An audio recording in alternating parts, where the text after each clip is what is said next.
And I remember I was in the passenger seat and Fraser had been putting the brakes and I was like, oh, we're going a little quick for an exit. That's all right. And then he didn't look at me. He didn't turn his head. He had his hands at 10 and 2 and he goes, Joe, don't say anything, but the brakes aren't working. The pressure's building inside of this house. I'm nothing but trouble when words are escaping my mouth.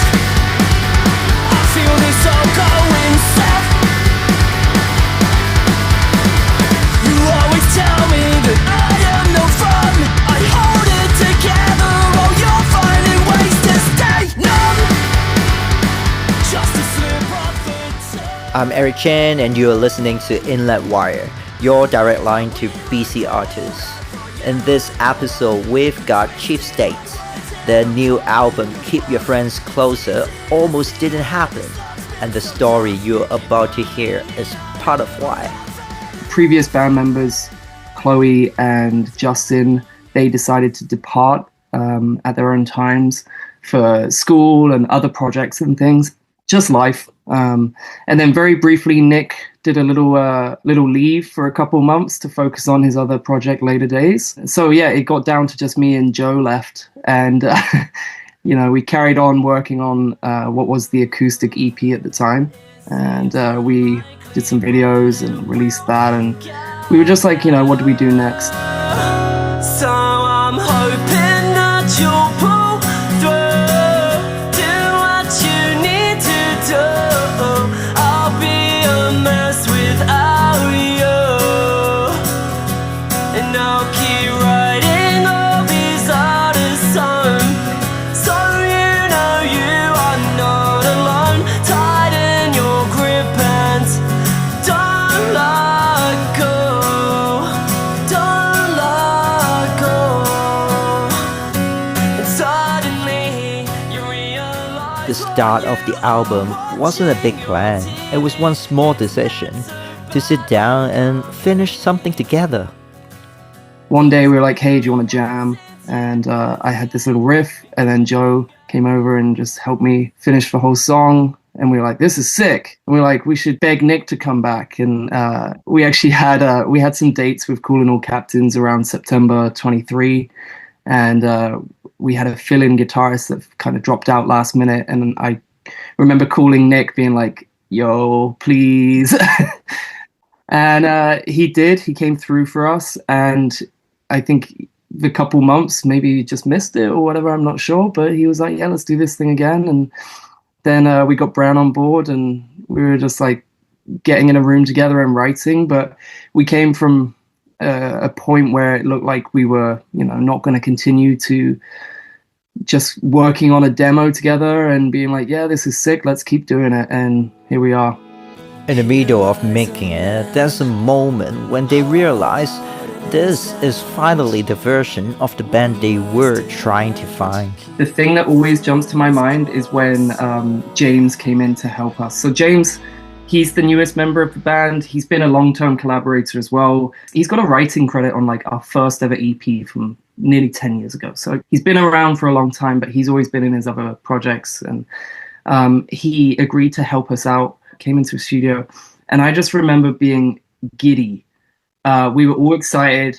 I was getting close to crying, like it just felt so amazing to hear the final piece of the puzzle just be put together on these tracks, because, we had written some leads and put them on, but James he has an incredible ear for it. And between him and Tim working together, we were really just, putting the cherry on top. So that moment sticks out to me a lot when I think back on that time being in the studio. It's just like getting the final piece in, and that being James. And once that last piece falls into place, you start doing things differently. I think once we started writing those two songs, Fraser and I, we had a good time, obviously the two of us going at it, but we needed more pieces and we definitely knew that. And then once we got like Nick involved and Brand involved a little more, we realized, oh shit, getting in this room together is cool as hell. Let's just keep doing this for the next 6 to 9 months and see what happens. Pretty much in the past, everything we've previously released has been like, this is my song, and then the band kind of adds to it. So we had a lot of Nick's song, a lot of my songs, and we never really wrote together as a unit in one room. We did a lot of kind of working on stuff together, but never like, let's sit down together and start from zero and see what we come up with. And so that's why this album is completely different. It's the first time we've properly done that. And like Nick said, it definitely felt like magic was kind of in the air for sure.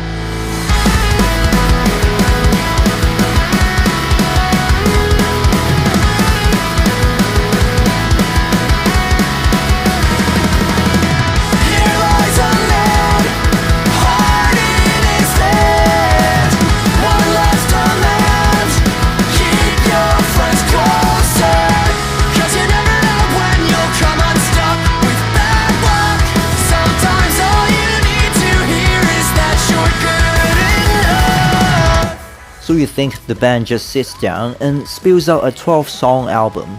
It's more than that, and the backstory behind one song on this record might sound too unreal to even share.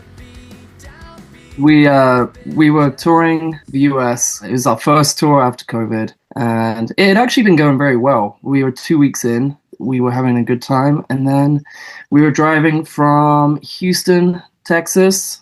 Somebody who shall not be named, as Nick mentioned, sideswiped a Lexus, and and then we carried on. We were heading over to Austin to stay that night, and as we were pulling into Austin, I started to slow down to. I was the one driving the van. I started to slow down to take the exit when I noticed that the vehicle was not responding to my foot, and so the brakes were just disappearing.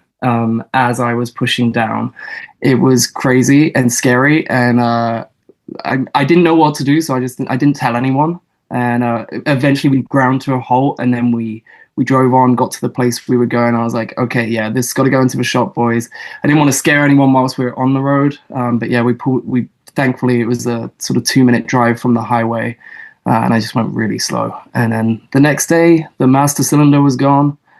We like every time you pressed down on the brake, you could see all the liquid coming out, the brake fluid coming out.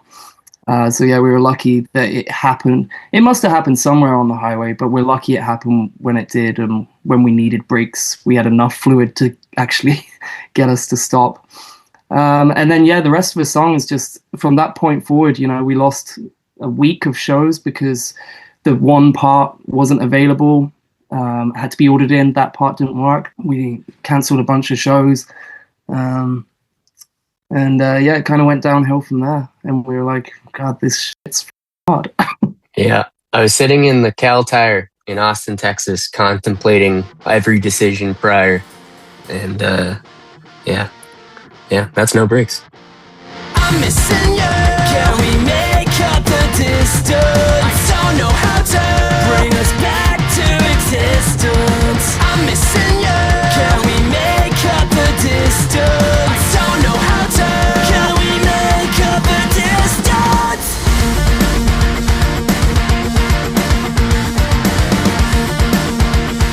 Make up the distance. 20 days, 20 days. I'm not okay. Nothing goes our way. Nothing ever goes our way. Something's missing. I've been racking my brain just to figure out why I've been so distant. I'm missing you. This album feels like a group photo of the band. Different lives, same moment, all caught in the songs.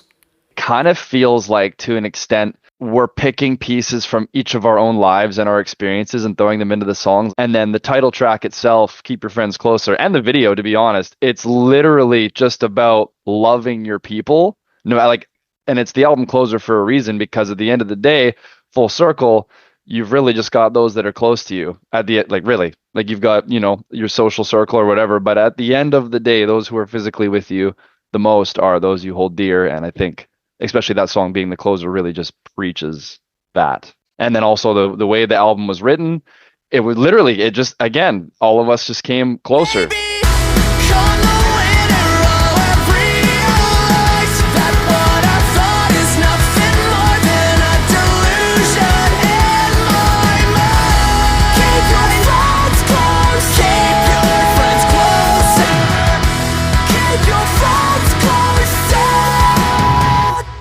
think definitely lyrically writing for me, there was kind of the journey that Nick's talking about as well. Like, beginning of the album is a lot of strife and heartbreak and breakdown in relationships, and specifically for me, some breakdowns in relationships with friends and people that I cared about, and coming to sort of a realization that you got to kind of wean out the bad eggs and kind of pay attention more to the good people that, you know, are the real ones, the ones that mean the world to you. Towards the end of the album, particularly with the last song, it's about cherishing and celebrating those relationships, because that's what life is about. You know, it's about being close to the ones that really matter to you and telling them that. So that for me was a lot of what was going through the lyric writing throughout the album. And that was Chief State. This album feels like more than a collection of songs. There's something bigger inside. I'll leave you to explore. I'm Eric Chen, and you've been listening to Inlet Wire, your direct line to BC artists.